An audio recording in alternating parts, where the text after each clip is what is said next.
Camp police Thane हद्दीत rapid action force व camp police station अधिकारी अंमलदार यांच्या वतीने रूट मार्च काढण्यात आला।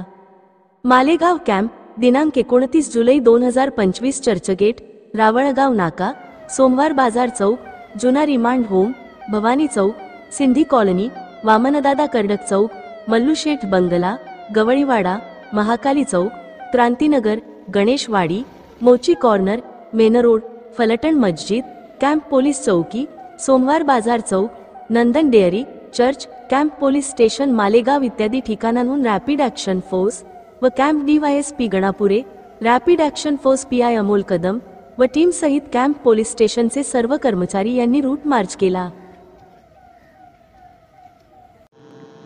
रॅपिड ॲक्शन फोर्स त्याचबरोबर नाशिक ग्रामीण पोलीस दल यांच्या संयुक्त बैठकीतून आज रोजी एक रूट मार्च आयोजित केला होता। आगामी सण आणि उत्सव याच्या अनुषंगाने हा रूट मार्च आयोजित करण्यात आला होता।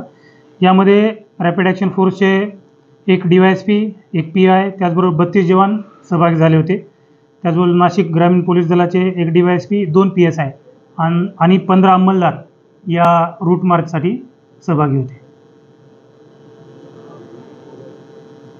हा route march camp police station येथून रावळगाव नाका, त्याचबरोबर सोमवार बाजार, क्रांतीनगर, मोची कॉर्नर, अंबिका माता मंदिर अशा पद्धतीनं हा रूट मार्च आयोजित करण्यात आला होता।